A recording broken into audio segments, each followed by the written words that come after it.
Hello, my fellow schizotypals. What up, doe? And welcome back to Highlight with Karhlyle Fletcher. It's been wild time. We lost power again today. I think that the generator that is running our part of the city probably gave out. That's my personal theory. It's it's just been a shit show. But anyways, that's why this episode's coming up late. What I want to get into is a couple of things. I want to get into the general medical news. Some interesting things came out. Autism back in the news. We really are focused on that cannabis and autism connection. And then I want to talk about anger and testosterone. And then we're going to wrap up with TreeBrick. So, yeah, let's get into it. Oh, that's the wrong thing. I need this one. Is this the one? This one. Give me that one. Cool. And yeah, it's hot as the fucking blazes, in case you were wondering. I'm going to go on the other side because easier to read, huh? Okay. So, modulation of striatal function connectivity differences in autism with and without autism spectrum disorder in a single dose randomized trial of CBV. So ASD is a high cost to affected individuals in society, but treatments for core symptoms are lacking. To expand intervention options, it is crucial to gain a better understanding of potential treatment targets and their engagement in the brain. For instance, the striatum plays a central role during development, and its atypical function connectivity may contribute to multiple autism symptoms. We have previously shown in the adult autistic and neurotypical brain, the non-intoxicating cannabinoid CBDV alters the balance of striatal excitatory inhibitory metabolites, which helps regulate FC, but the effects of CBDV on atypical FC are unknown. So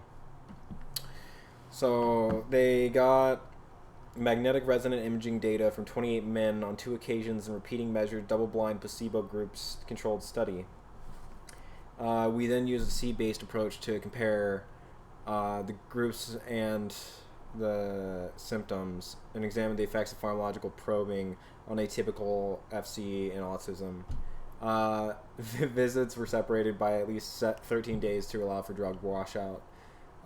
Results. Compared to neurotypicals, ASDs individuals had a lower FC between ventral striatum and frontal and precentral regions. Furthermore, they had a higher intrastriatal FC and higher putamental FC with temporal regions involved in speech and language.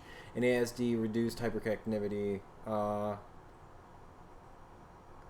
So they show atypical striatal FC with regions commonly associated with ASD symptoms. We further preliminary proof of concept that in the adult autistic brain, acute CBDV administration can modulate atypical striatal circuitry towards neurotypical function.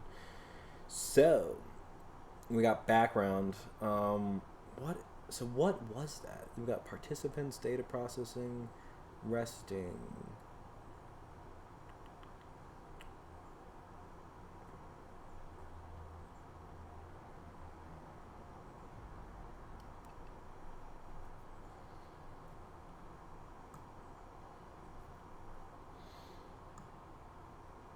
So, we're looking at the brain here, and we're finding a shift towards neurotypical behavior with the exposure to CBDV. So here, neurotypicals and ASD, and so that's placebo and CBD. So neurotypicals are the orange, ASD are the autistic individuals. So you have the neurotypicals here, placebo, CBV, and then here you have placebo and CBV. Here you have placebo and CBV. Here you have placebo, CBV, placebo, CBV. Interesting. So it also seems that it seems like also the neurotypicals were shifted towards autistic function when given it. If I'm reading these graphs right. Interesting. Yeah, we are out of our depth, aren't we? Out of our depth. Interesting news. So I'm going to be reviewing this more in depth later, but I just wanted to share it with you because, you know, we are the autism advocates over here. Schizophrenia, autism, OCD, I'm here to bat for you. I'm here to bat for you. You're my fucking people. They're not strange. Everybody else is strange. You're fine. But like honestly, so it's like we've been through this. We went through the history of pharmacology and shit like that. People who made the terms like autism and Asperger's and schizophrenia are fucking Nazis and eugenicists. So like, why? What's the value again? Sorry. Oh, I should probably move my fan out of the way so I look a little more put together. Also, yes, I do have a sweat towel. Oh shit! Wow. And I have the Declining World shorts on. So. Shouts out. But yeah, very interesting. This is going to take a while to read through because it is obviously brain imaging.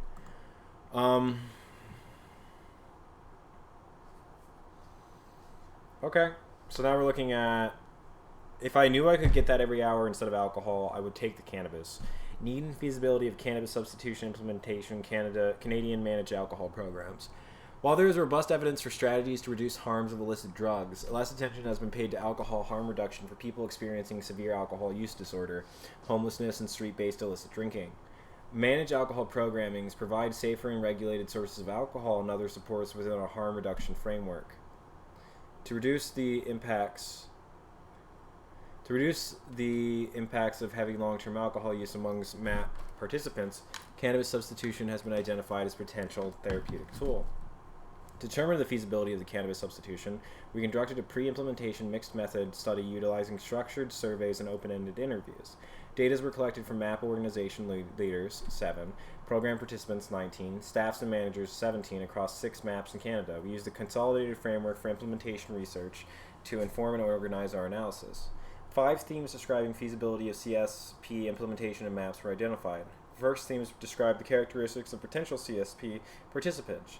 Among MAP participants, 63 were already substituting cannabis for alcohol, most often on a weekly basis for alcohol cravings and withdrawal. Most MAP participants expressed willingness to participate in a CSP. The second theme describes the characteristics of a feasible and preferred CSP model according to participants and staff. Participants preferred staff administration of dry smoked cannabis, followed by edibles and capsules with replacement of some doses of alcohol through partial substitution model. 3 themes and 4 highlights organizational and contextual factors related to feasibility of implementing CSP. MAP participants requested peer social and counseling supports. Staffs requested education resources and enhanced clinical staffing. Critically, program staff and leaders identify that sustainable funding and inexpensive legal and reliable sources of cannabis are needed to support CSP implementation. Cannabis substitution was considered feasible by all 3 groups, and in some MAP residents who are already using cannabis, partial substitution of cannabis used for doses of alcohol was preferred. So additional supports, but yada yada yada. Yeah, a lot of people want to do this, you know. So it's like when you're talking about the getting people off drinking. So you got Europe, which is the most alcoholic region in the world, and then you also got America, where it's a really big issue. You got these problems where it's like people might prefer to do something else. You know, so it's like with cannabis, it's like it's gateway drug, but it also might get you away. You know, I would say like I need to review this again, but alcohol is way more of a fucking gateway drug. Are you kidding me? Alcohol is the gateway to obesity. It's the gateway to BDSM. It's the gateway to sex trafficking. It's the gateway to drugs. It's the gateway to unsafe sex. It's the gateway to dropping out of school. It's the gateway to violence. It's the gateway to like fucking mental disorders. All this shit. That's alcohol, and it's fucking, you know, it's like ripping through everybody across the world. So. But nobody wants to talk about that because you can fucking tax it. Now, I also come from a family that doesn't really drink. Like, my nuclear family didn't, but my extended family does. Whose extended family doesn't? The impact of cannabis use on male sexual function. So, 10 years, studied men. You can still have babby. Don't you worry, pal. You can still have babby, even though you smoked the pot. And I was studying 7,809 males. That a higher mean sexual health inventory. And testosterone. Yeah, bitch. Yeah, bitch. Call me Steve O. I'ma get claimed. I'ma get claimed. I'ma get claimed. I'ma get claimed. But yeah, yeah. We also I think that smokers generally do test positive or higher for testosterone. But just think about it, it's like risk taking behavior, all that shit, yada yada. Like yeah, of course. Um, but so that's like some of the news that's coming in today. Interesting. I don't really know who thought that you were killing your kids by smoking pot. I don't know. This autism stuff is very fucking interesting. So it's a neurodevelopmental condition. We know that. Difficulties in social and repetitive behaviors, altered sensory processing, atypical motor skills, social reward, executive mood, and emotional processing. No effective pharmacological treatment.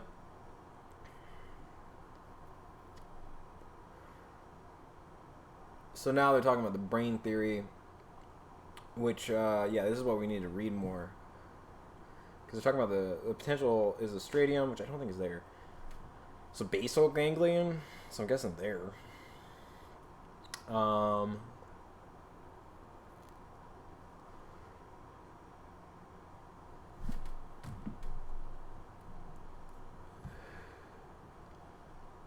hmm.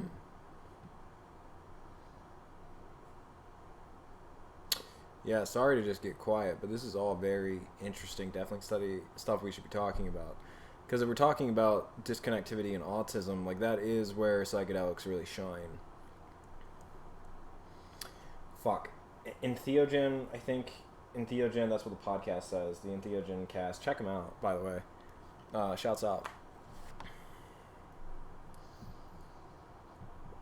So they like CBDV because it's non-psychoactive, which is good. Good, because yeah, we are just trying to get symptoms improved. You don't need the psychoactive effects, and that's where we were talking about this alcohol study. You got these people who want to use cannabis as a substitute for alcohol. That makes sense because they're looking for a psychoactive effect. 3 million deaths, 5.3 of all deaths.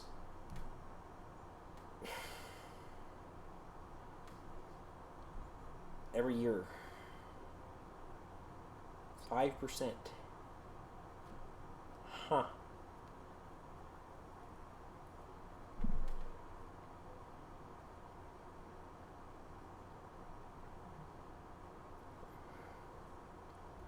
Social and physical harms combined result in substantial costs to Canadian social and health systems, exceeding the cost of tobacco and other substances such as opiates, sedatives, and cocaine. Risky drinking occurs across the population with social acceptance of drinking practices informally regulated by social and cultural norms. This is apparent when comparing social acceptance towards binge drinking among privileged populations and in leisure settings, e.g. public binge drinking among college and university students, to stigma and discrimination towards visible binge drinking amongst people experiencing poverty and or homelessness. Yep.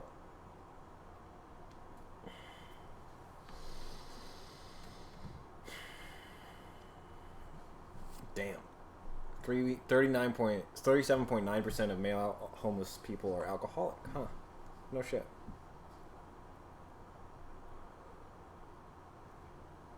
But yeah, so here I think that we can see why people would want the mood effects. Well, in autism, yeah, maybe they don't want the mood change. Maybe they want more behavioral changes.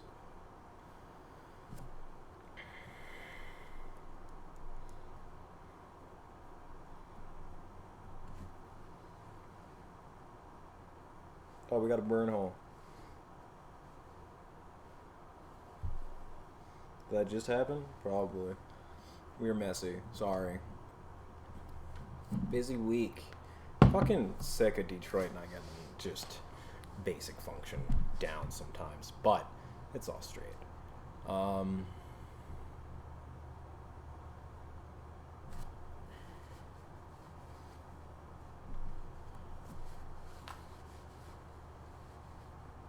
So excluded if there was a major reason to do so. But yeah, all this stuff's very interesting to me because this is definitely a hard science when you're talking about strains. So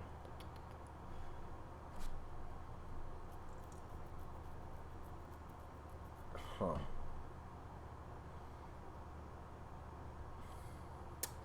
Yep, I'm just going to have to read all that later. But we got 5 minutes left, so let's just go back to the drunks. Three-based illicit drinking refers to the consumption of alcohol in harmful or otherwise stigmatized ways, including the use of non-beverage alcoholics, hand sanitizer, and mouthwash. Often in situations where safer form of regulated alcohol use are unaffordable or unavailable. Eesh.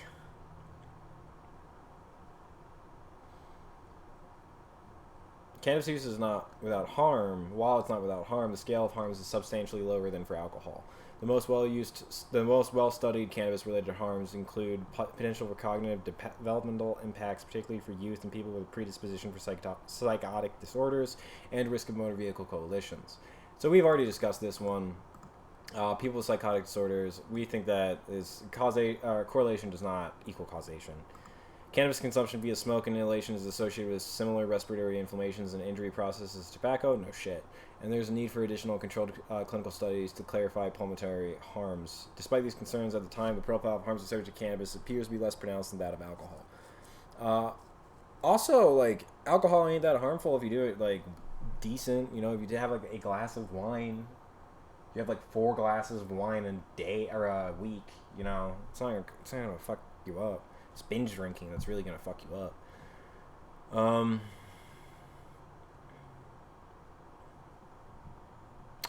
So, cross-sectional surveys of cannabis, medical cannabis users have shown reductions in self-reported alcohol use, opiates, tobacco, prescription drugs, and other illicit substances. Therapeutic use of cannabis has been found to be subjectively beneficial for pain, anxiety, and sleep. Cannabis use may offer additional benefits for people with severe autism or alcoholism who commonly experience chronic pain, insomnia, and appetite loss, all of which are frequently identified as reasons for use amongst medical cannabis users, and reduce alcohol cravings and withdrawal.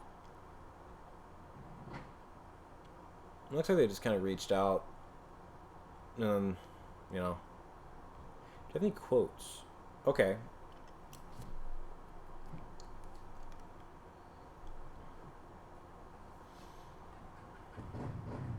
I don't have any money for alcohol. A couple of times a month, I guess. If I have cannabis, I'll use cannabis. If I have alcohol, I'll use alcohol.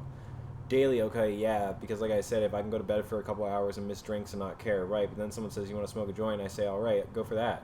You know, and I don't miss it. I don't miss a drink. I'm trying to wean off the alcohol. I really am.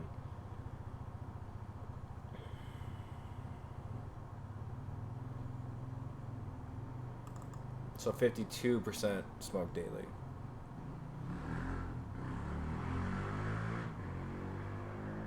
Interesting.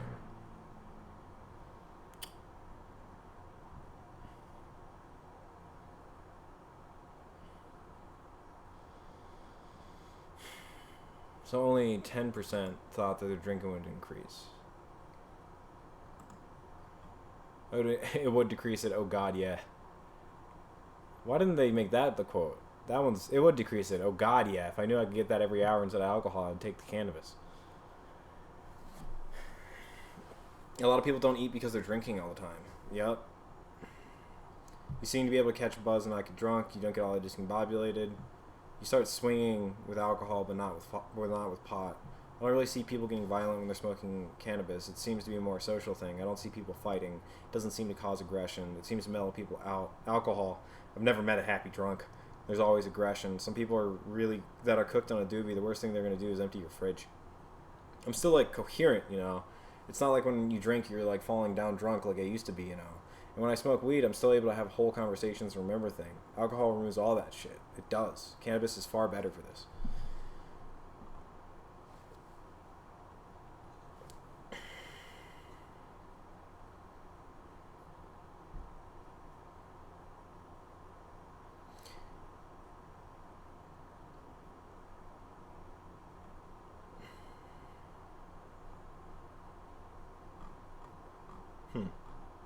Yeah.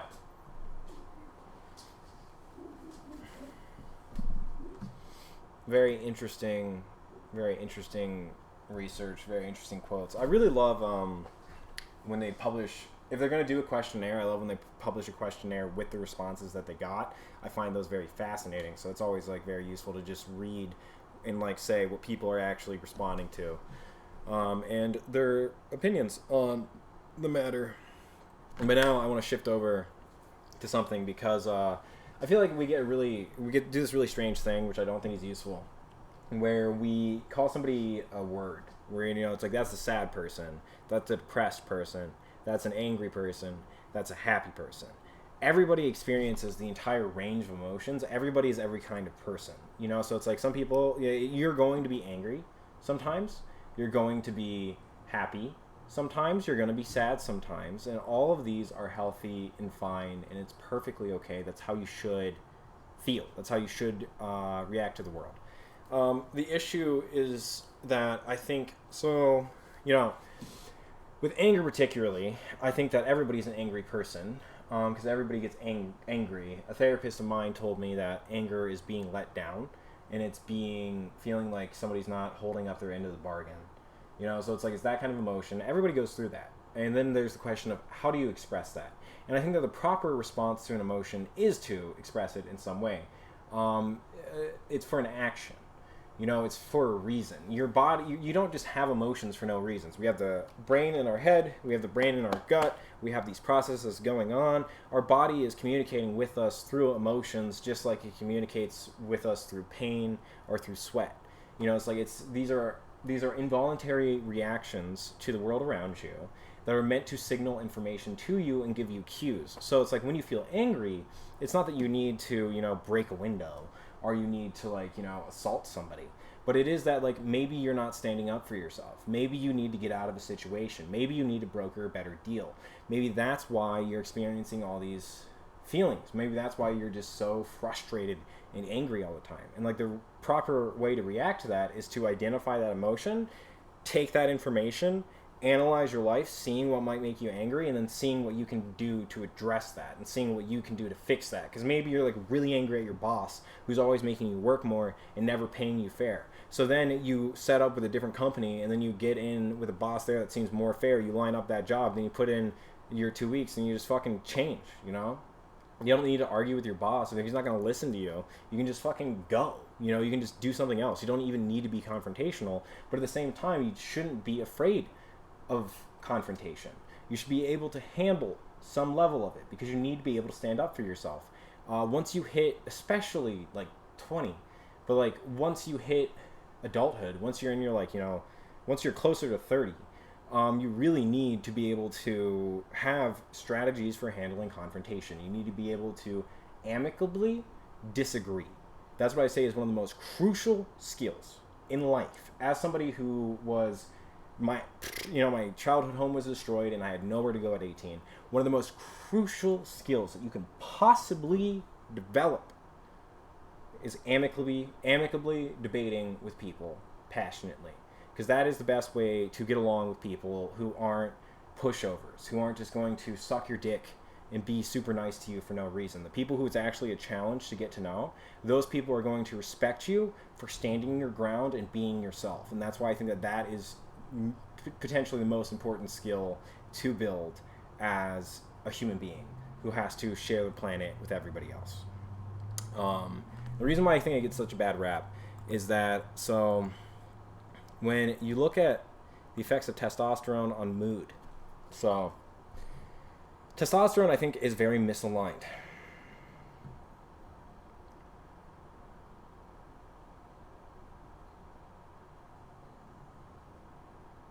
Trying to see where they have the discussion, but okay.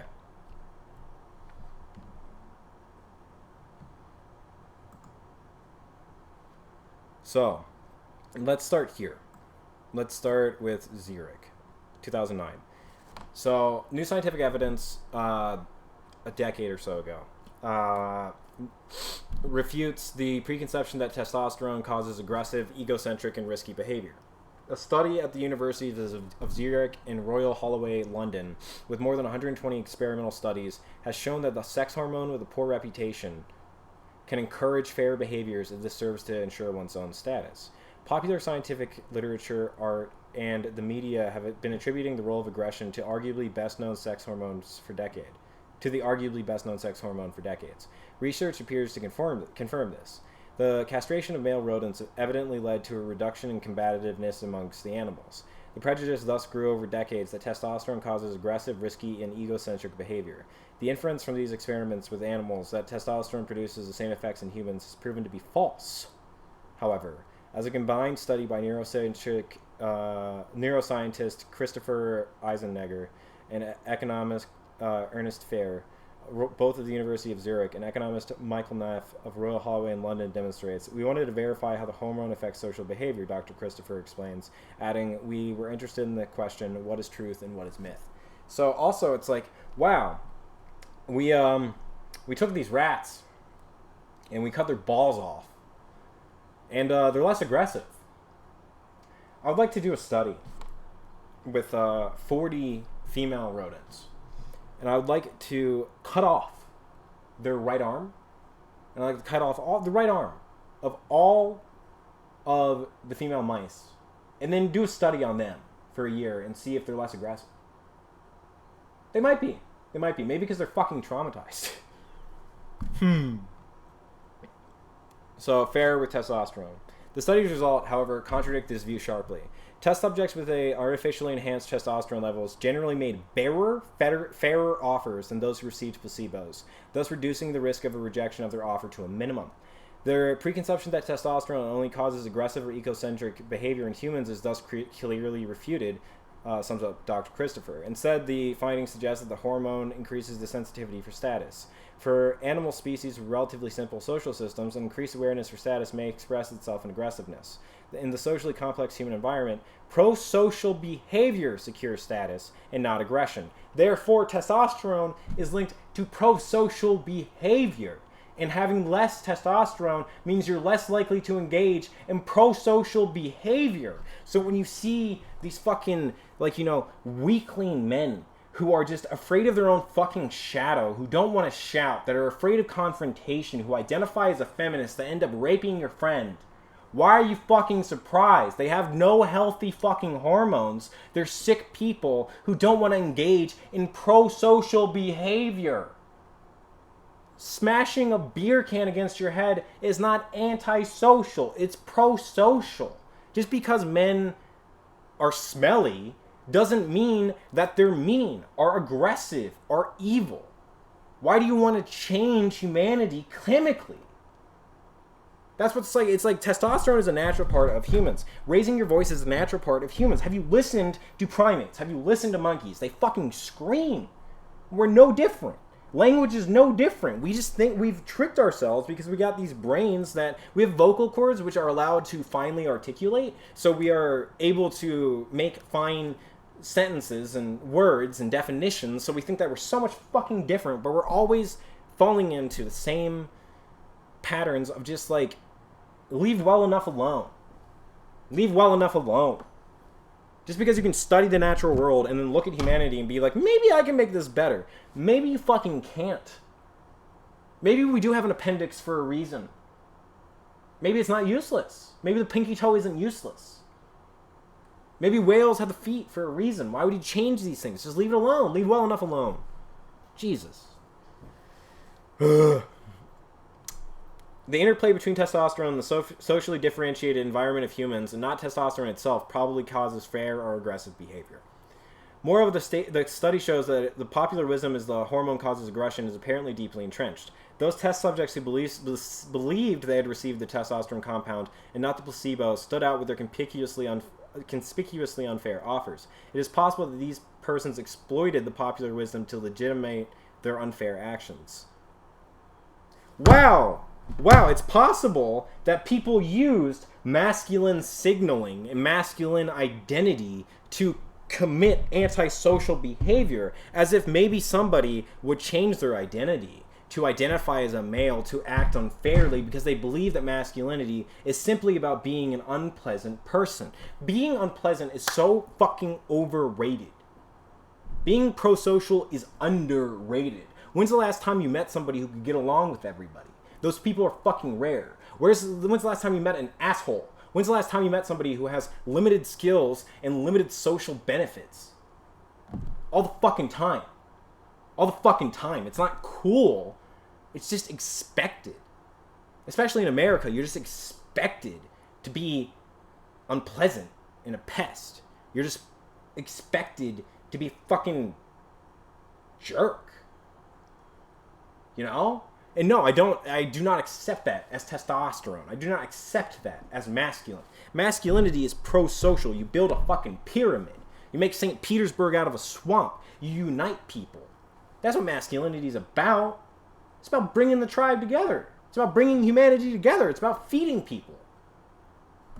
Hey, that's nurturing. No, it's fucking not. No, it's fucking not. You can say that women feed people. You can say that women fucking are the, you know, people who make society, but women are not the people who told the soil.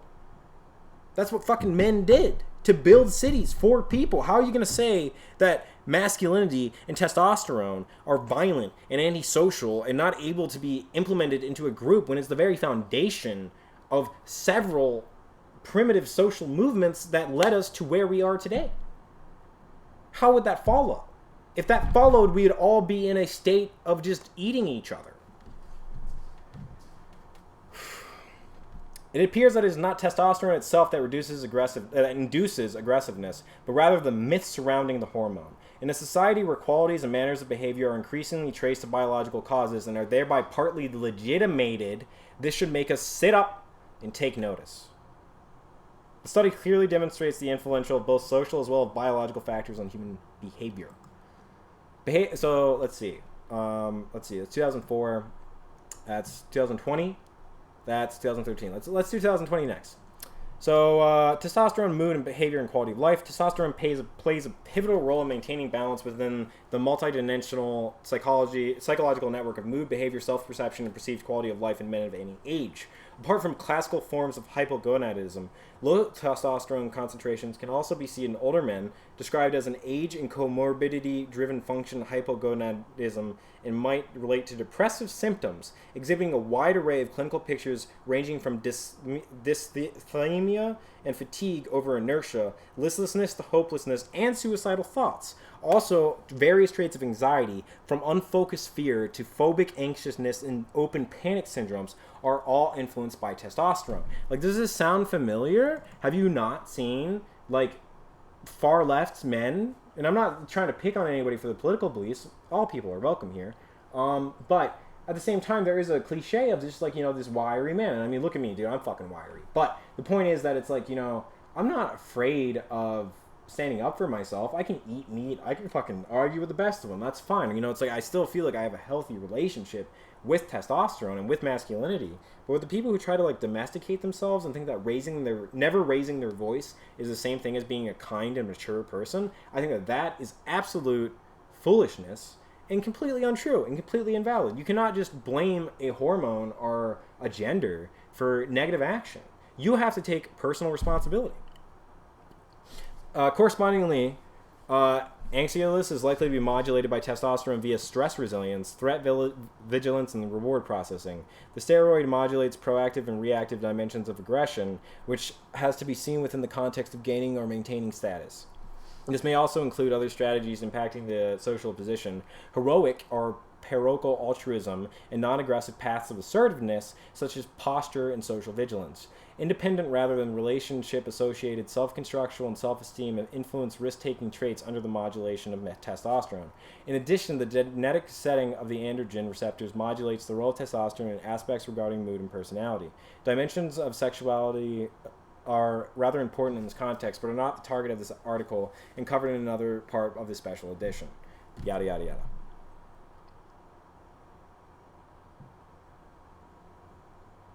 So there was this one. Now I just something just peaked in my mind.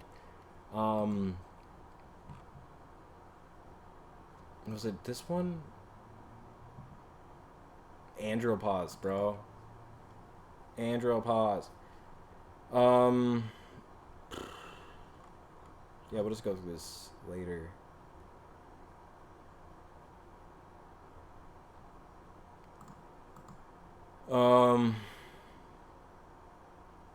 Because there's something about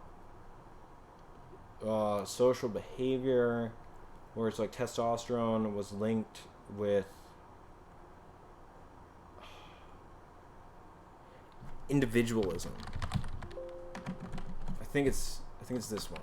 I think it is this one.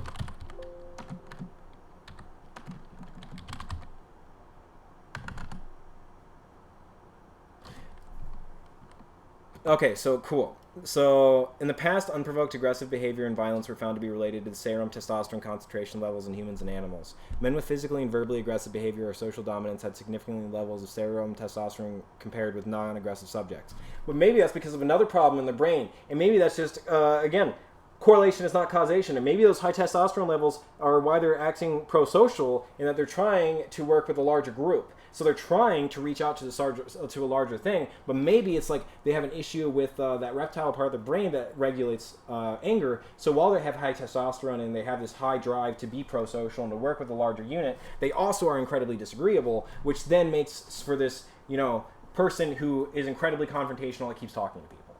Maybe it's that. Maybe the talking to people is the testosterone, and then the disagreeable is something else.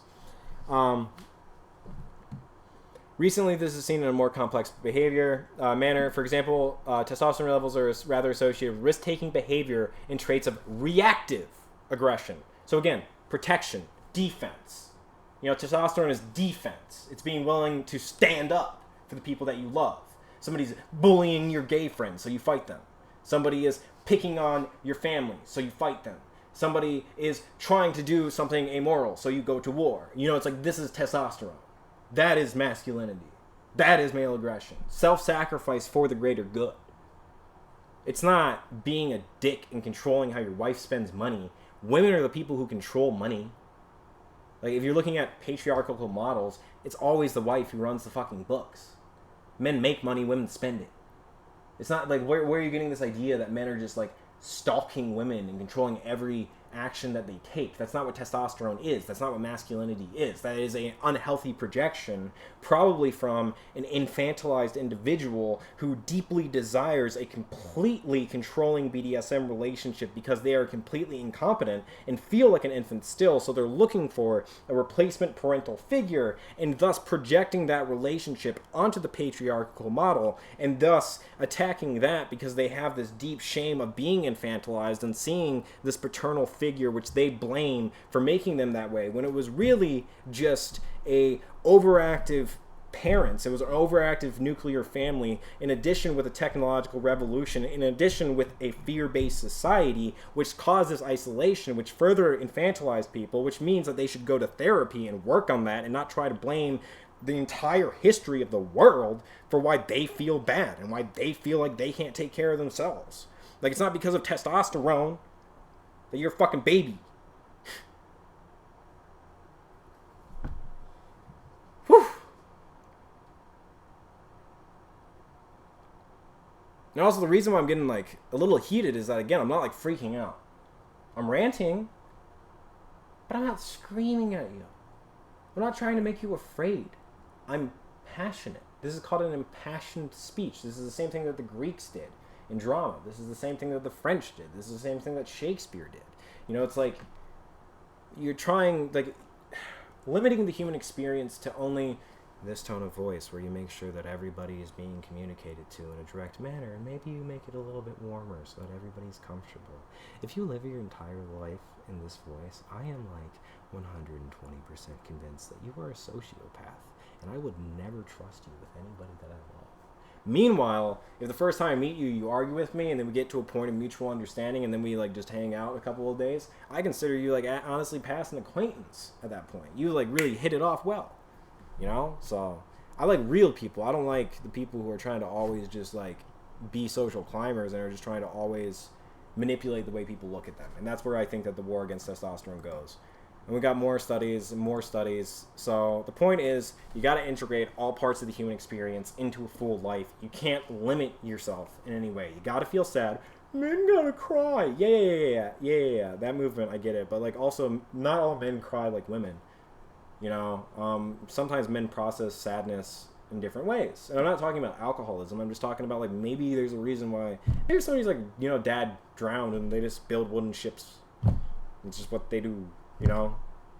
Dad's been dead 20 years and I just keep building these wooden ships.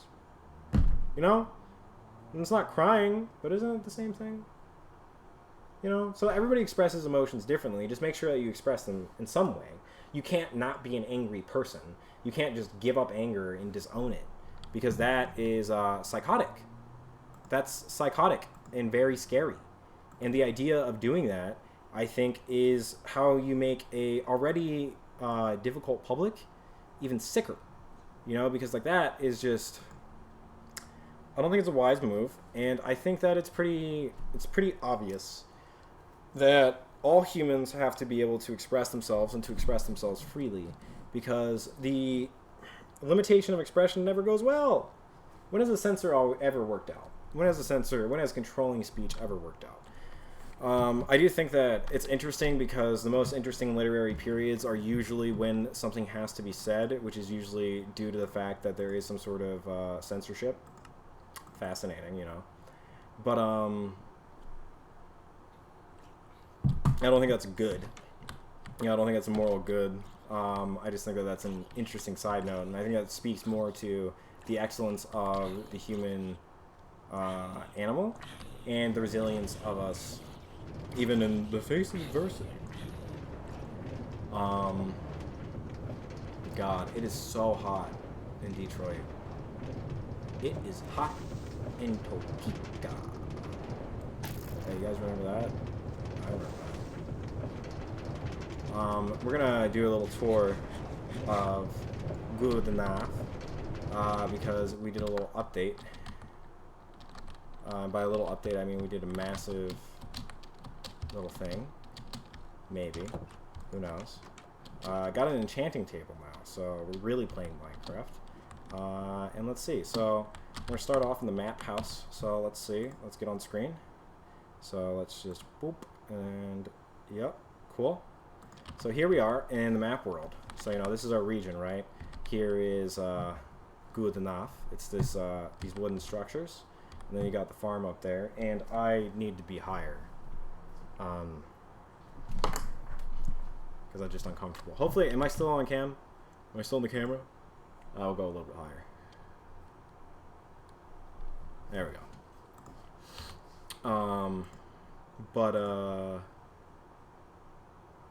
Cool. Everything's still going. So here we have our world, and this is you know, desert, plains, woods. We live in this region. Here's the big map, all this stuff, right? So we've been working on good enough and getting that stuff done. You know, got the leaves out of the way, still gotta work on that part. But like, you know, that's all this stuff coming out. But let's see what we've updated in the map, right? So let's see. Let's just take this one down and just throw her back up. Oh no. Well, that's not that different, is it? I wonder what's changed in the world, you know? I wonder if there's been any new developments. That would be wild, wouldn't it? Alright, this has got to go in the right hand because I can't see shit.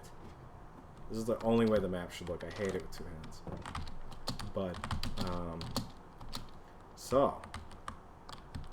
Let's see, here's this map too. This is the same map, so, you know.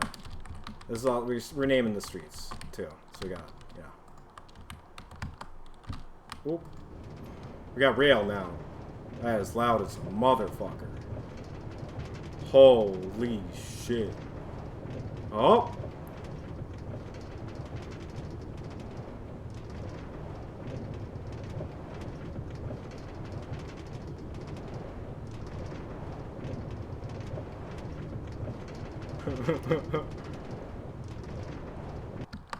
And welcome to the City of TreeBrick. There you go. That was dope. See that shit pop up on the map? Yeah. Yeah. So let's go explore. Let's go explore our little city. So as you can see, we got some housing. Got some housing. I got a little bit more. A little bit more. Each one of these is like a 2-story, so it's like, you know, it's a 5 by some. Oh Jesus, it's a 5 by 22. Pretty sure. So, you know, I think it's a 5 by 20. So each one, it says like a 200 block, 600. So it's a 1,200 foot house. It's a 1,200 foot house. We're doing the tree farming, but it's like a different form of tree farming out here, just so, you know, saving the fucking space. That's gonna be the next developments. Those are the lots that we have to develop. Here's the canals. So it's gonna be the way to get around town is that there's the roads, obviously, but then also, so you come in via rail car. You know, like that's like, this is kind of the main entrance. Welcome to the City of TreeBrick. But then there's also little canalways that make the city instantly available to you. And they have little guardrails. Well, it's not even guardrails, they're just paths.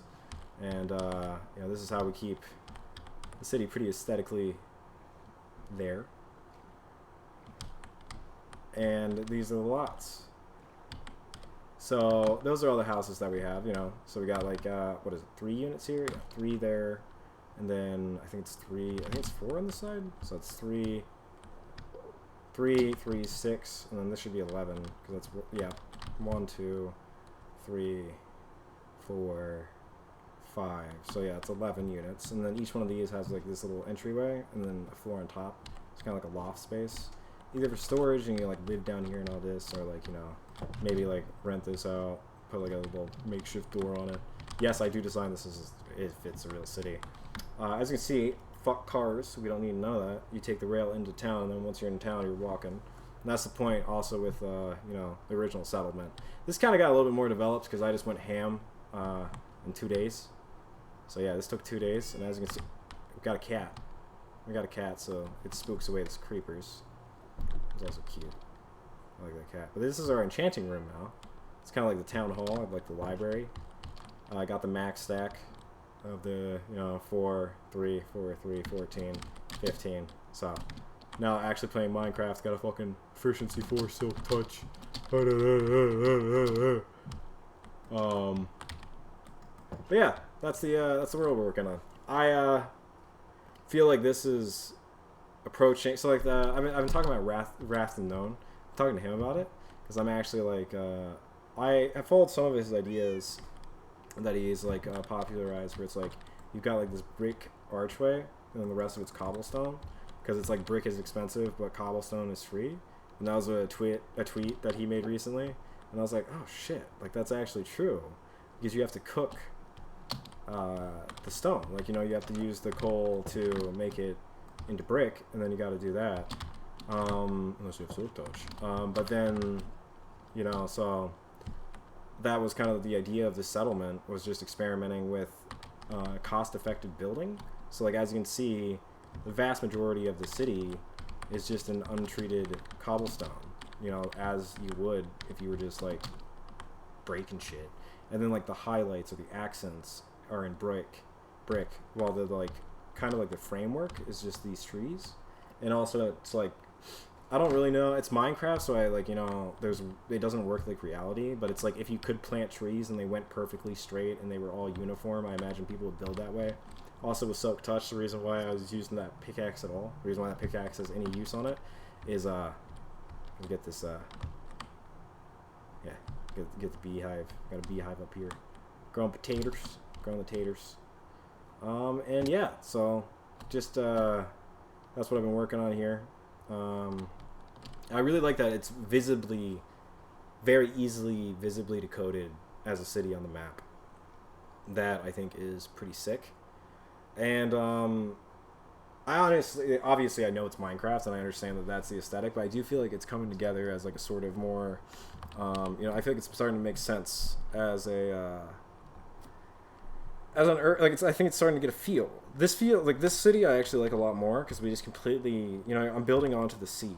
I'm like just building onto the ocean and also like flattening this land, but that's still like minority of land that I have to work. Probably gonna build another canal on the other side of this. So like this will be blown out 22. That'll be a row of houses and then back. You know, it is hot. It is hot in Topeka. But the aesthetic of just having cobble and water, so it's just like, you know, canalways, I actually really like, because then on the map you have this diversity. First off, this is much easier to identify on the map as a region, so like that just makes navigation easier. And also, even when you're just like, you know, sailing around it, you'll see this in the distance and you're like, that's the fucking city. But then, so this map, you can see like the canals really easily, and then you can kind of figure out where the streets are, and you can see like, you know, you can kind of tell what the difference between the roof and the square is. That one's probably the hardest, and I probably should have framed the square with like a different colored block, maybe like red, or like, cause I'm thinking like the andesite or something, but like, you know, it's used a different material, one of the shitty, useless rocks. So like one of these, like granite, or andesite or something like that, to just, well, I guess not andesite because that probably wouldn't show up, but like gravel would, just to be visibly differentiated as a public square, because that was the idea with the library, is that it's made of a lot of similar materials but somewhat processed differently, so it looks a bit bougier. Shut up.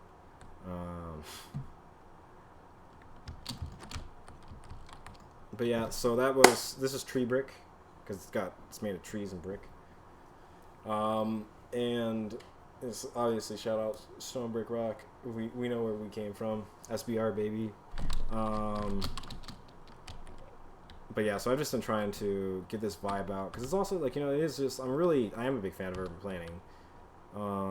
And I feel like it's really satisfying to see the development of this region, because like I want basically that little map. So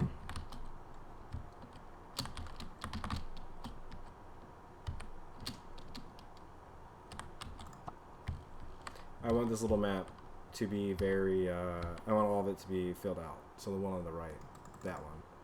I want completely just all of that out to the end of the blue, and etc. Just, you know, finished. So I guess that would probably coincide. Yeah, it would coincide with just ending. So I want pretty much all of the ocean, and then like back up to the bend in the railroad to just be one continuous urbanized area that's just the walkable region. And then it's like you start to see the reason why the rail's there, and then I want to start developing the plains region. So I've really taken the lead. This is a server, so it's a whitelist server, so because you know, obviously I don't want shit to just be destroyed, but like if you're interested in playing, just let me know, and I'm happy to have that conversation.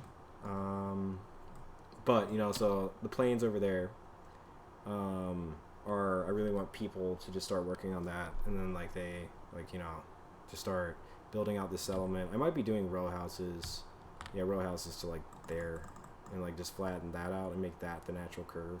So just cut that and then make to there these houses, just to, you know, build out this feeling, and then maybe make another sort of public building here, maybe like a smithery or something. Yeah, I really like the feel of this, because it's like, you know, you can build one house in Minecraft and you can build a base, but like I really like, you know, I don't like really decorate. I don't do much furniture, but even this is just cool, you know, because it's like, again, you can load up any Minecraft world and go chill out in the woods, you know, or you can like go play on a server and play in New York City, you know, where people are trying to go for that, you know, wonderful modern city. Meanwhile, this is just like, you know, kind of poor housing. You know, this is kind of like a medieval city. And I don't know, I really like this philosophy of building, because it's like I'm basically trying to go for something that is medieval in aesthetics yet could be modernized, because it's I'm trying to just experiment with urban planning, and like the things that I've learned are that, like, you know, I really do like canals. I do think that they make an interesting vibe to a place. Hey, look, there's my bee. Hey, buddy. Also, so this part that I finished is Core City, because it's the only part of the city that you can directly walk on right now. And then like this will be the east side. No, this will be the west side. This will be the east side. You know, so like this will be east side. That'll be west side. Jesus, I'm so dyslexic. And then that'll be east side, like more that. And then the middle, I don't know, either north or mid. Yeah, I guess north side, south side, because then it's like that's south side, that's north side, and then like all that. So like all the water there. Well, I guess, I don't know. I guess we'll just find out, because maybe it'll just be like there's like a west side, there's an east side, and then there's a true north, which is a smaller neighborhood, but still like a distinct region that has its own little like architectural style and way of getting there. Because that's also the thing, is that like as this is kind of like the founding part of the city. You know, like this is kind of the part of the city that you're just like that was settled first. So the idea with it isn't really to look incredibly wealthy. You know, like the idea here is just to use like the cheapest resources, and then like different parts, like smaller made islands could have like, you know, more expensive bricks and like more rare woods and things like that. Meanwhile, this is just meant to look like a very consistent and sort of like original settlement, because all this stuff was built with the mine. And in case you actually wonder how I play this game, I'll show you the mine.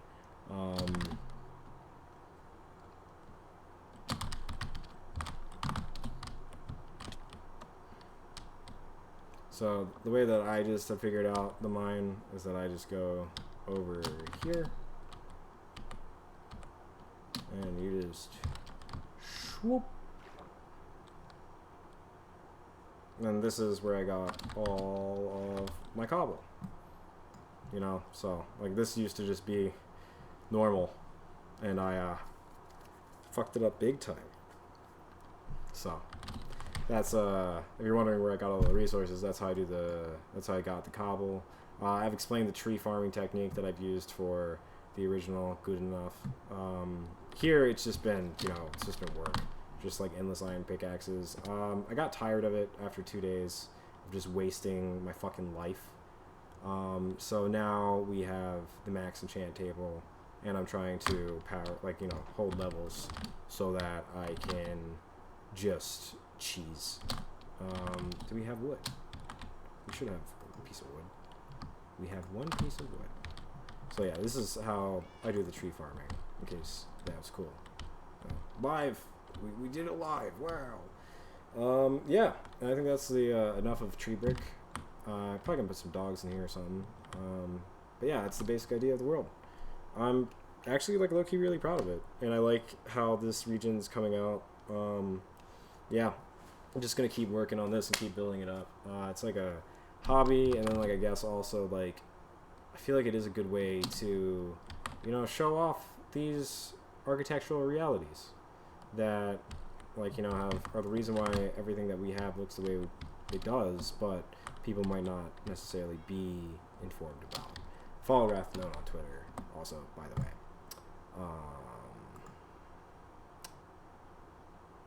Don't shit. Anyways, you didn't see anything. Cool. But yeah, so thanks for tuning into the show. That was all the things that I really had to show. All the things I really wanted to talk about. This is another, like, you know, puff piece article, which might be easier to understand. But yeah, you know, so I think that anger gets a bad rap and emotions get a bad rap, and people always are like, oh, men should need to be more emotional, men need to be more in tune with their emotions. And yet when a man expresses himself, everybody calls that psychotic, aggressive, toxic, etc. Where it's like, no, you need to listen to people how they fucking talk. Not everybody communicates like you do. Listen, like, my mother used to wipe her ass with a towel. My mom used to wipe her ass with a towel, and I listened to screaming from 7 a.m. to 11 p.m. If you think I don't raise my voice when I feel uncomfortable, I'm sorry. You know, like, that is just the reality with people who've dated me, is that they know that, like, when I feel very stressed out, I raise my voice. And it's not like I yell at them, but it is like I will raise my voice and leave, because I just am trying to get space, and it's just like, you know, it's burnt into you. You know, it is. I think it's definitely a cultural thing, and I think when people, like, you know, it's like the same thing with mad black women. You know, it's like people look at African American women and they're like, oh my god, she raised her voice, she's an angry black. You know, and it's like, that's racist. That's an awful thing to think. And it's the same thing with lower class people generally, when you police their tone and the way that they talk. And like, when you're exposed to a different level of culture, you're not used to being a domesticated, low T, placid pushover. That is not the peak of sophistication. That does not betray a cultured person. That does not reveal somebody who's better than the rest of us. That reveals an infantilized and stunted individual. So don't be talking shit on humans going through the normal process of feeling. Please tune in tomorrow. This has been High Lit with your host, Karhlyle Fletcher. High Lit is your source for cannabis science, classic lit, and independent music. Please like, comment, and subscribe. And we'll be here again on Wednesday and Friday the next week.